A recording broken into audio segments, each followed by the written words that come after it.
the New York Fed, as well as being the CEO of JP Morgan.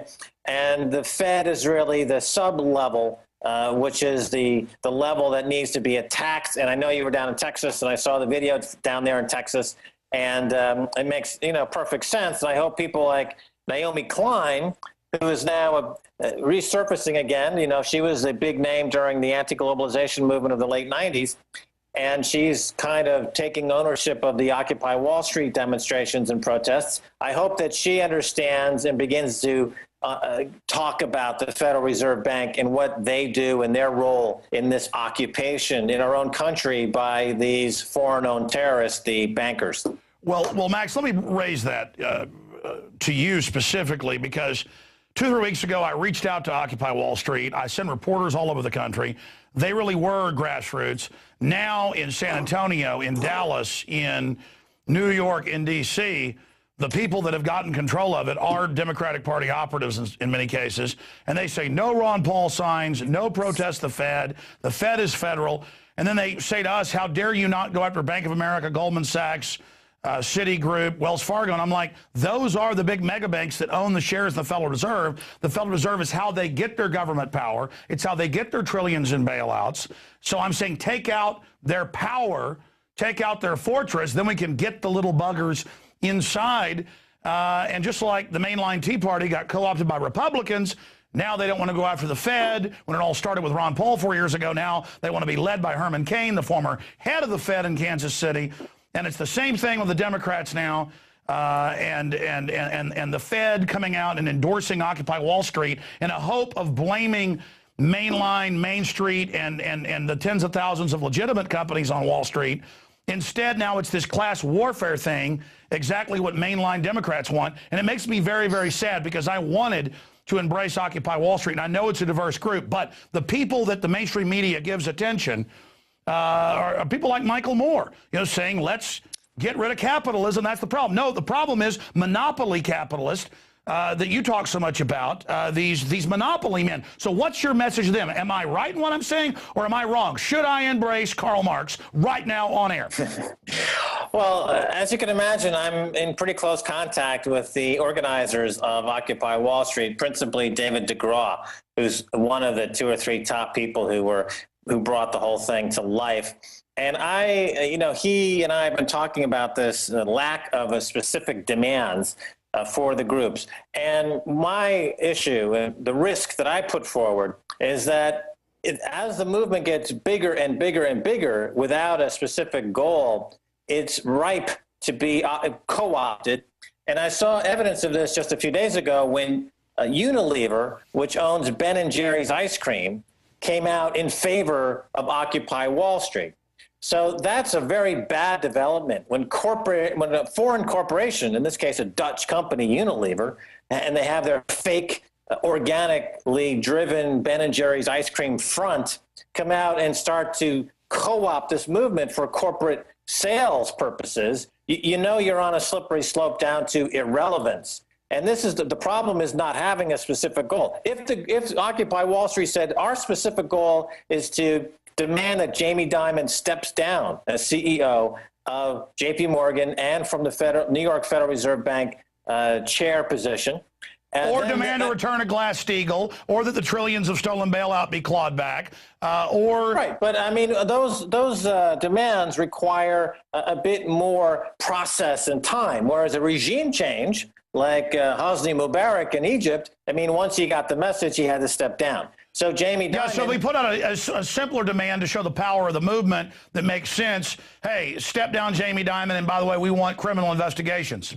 Right. Now, people will say, well, if you take one Jamie Dimon away, 10 more like him will take his place. That's true. But you did demonstrate that the power of the group to affect the regime change, and if they put up somebody else who's like Jamie Dimon, is a financial terrorist, then he's going to have to step down too. So the regime change is a very specific goal. If you do this, then Unilever and Ben and Jerry's would not want to attach themselves to your movement because suddenly it's got a specific goal, and they themselves rely on Jamie Dimon for financing and JP Morgan for financing. So by law, their fiduciary responsibility would preclude them from being anywhere near the Occupy Wall Street demands. So this is why having a specific goal is paramount to galvanizing an action that will allow this movement to have some success. Otherwise, it's just going to get bigger and bigger and bigger until it's co-opted by corporate America, and you'll start to see commercials on TV with Ben and Jerry down at Occupy Wall Street eating some new flavor of ice cream like, you know, Occupy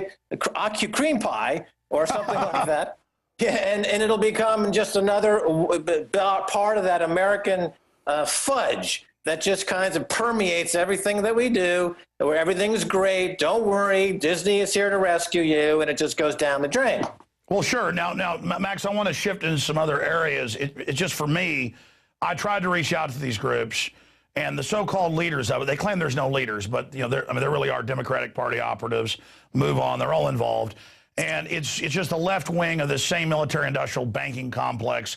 I mean, look at Obama, the wars, the torture, the extrajudicial killings, and now quoting Bush statements by his evil lawyers, you know, as the excuse for him to act as an imperial legate. That's my next question. What do you make? Because, I mean, I predicted the Obama deception and in fall the republic that you're in 2.5 years ago that Obama would be politically destroyed because they build him up, then he takes the blame for the agenda, a new puppet comes in.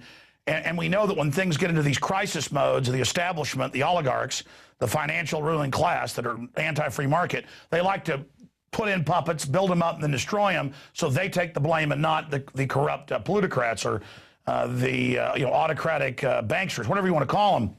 And now we see Chicago Tribune, Washington Post, hundreds of major publications on the so-called left calling for him to step down in the next election and all of this. What does that signify to you that's happening with Obama? What does that signify for this whole agenda? Because then waiting in the wings is a collection of other manufactured plastic Ken dolls, Herman Cain, Mitt Romney, Rick Perry. Well, unfortunately, it ruins the whole idea of one person, one vote, and it hides the fact that it's $1, one vote. You know, you have this plutocracy in the United States now, this aristocracy, a return to monarchy and a kleptocracy. And they want people to think that the presidency is like just Dancing with the Stars or some other kind of contest show, talent show, that we want whoever's going to be up there that has the most quote-unquote talent. And so this makes the American population similar, as I see it, to what we saw happen in ancient Rome. The politicians don't try to satisfy the people or the mob with democratic initiatives. They try to appease the people with what they call bread and circuses. But what, in our experience in America, it's ultra violence and entertainment. And now the president's being torn apart. I was about to say that as you said it. Incredible. Were you about to say the presidents now are in the gladiatorial ring, though? Now we see them politically torn apart, so we get some petty, yeah, we dealt with that Obama. Right. So you have, well, I was thinking of the extrajudicial execution of American citizen in Yemen recently. That's like a gladiatorial, event where Americans get to cheer the assassination of one of their own. Obama essentially goes in front of your point is a good one. He becomes like they throw him to the lions of the banking cartel, and then they destroy him. So it's like the modern version of the Running Man. Known passes are required at all times. Display passes properly. All interzone workers with day passes are reminded that curfew begins at midnight. Anyone without a valid zone card after midnight will be permanently detained. Cadre kids, don't forget, October is bonus recruitment month. Earn a double bonus for reporting a family member. ICS, your entertainment and information network, reminds you seeing is believing. What's the #1 television show in the whole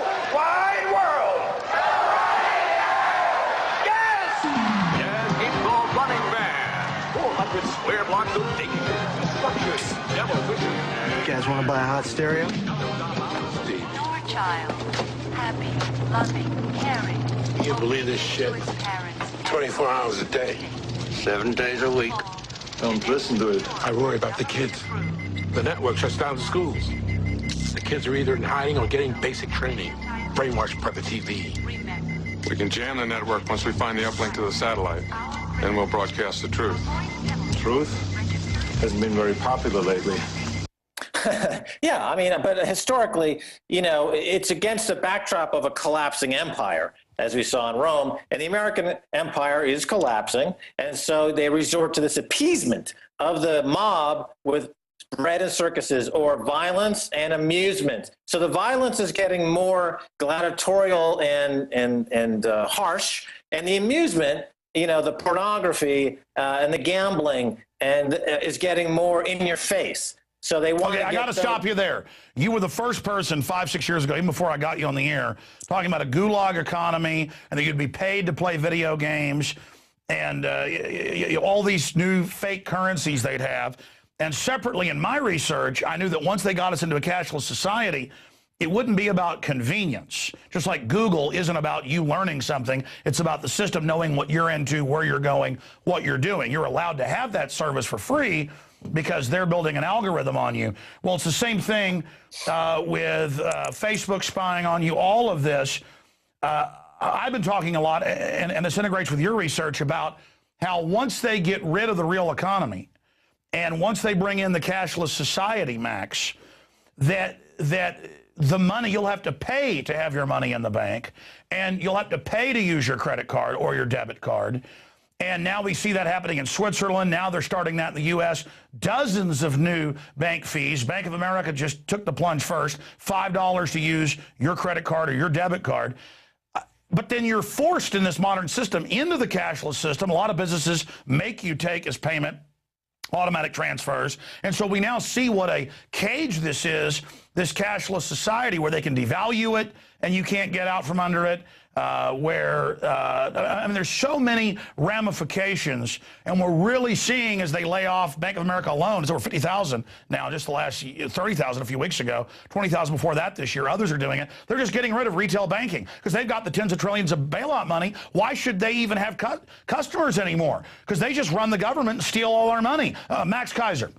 Well, yeah, it's indentured servitude. It's a new cyber equivalent of it. People find themselves increasingly more into virtual debt, where they're on websites and gaming websites where they're going to swap the last few dollars that they have for virtual currency, but the interest rate will be real. And in order to pay back the virtual interest rate, they'll have to continue to play the game or click on the ads or participate in some kind of online activity which has only one political view possible. They could create a game where you plug into the game and it's all about killing Iranians, but you have to play because you need to get pay back your virtual debt. Well, by the way, at the other end of the game are real Iranians and they're really getting killed, but we won't, bother you with the details. I saw you something interesting also, Alex, which is that on the casino gulag model, you Google this for the specifics, but a town in America just recently announced that they were getting rid of all their paid firemen and they're going to replace them with prisoners as part of a prisoner release program, and they're going to pay them prison wages. And these will be the new firemen in that town. So this is another trend which we'll see more and more of. All the people that are getting fired, teachers, policemen, the government workers that are being vilified and destroyed, they'll be replaced because you need garbage men, you need teachers, you need policemen, but they'll be replaced from the prison population and making China-like wages, and they'll be plugged So this is the new slavery. You called me 6 months ago. I came on one of your myriad of international TV shows, and I didn't even know this till you called me. You said,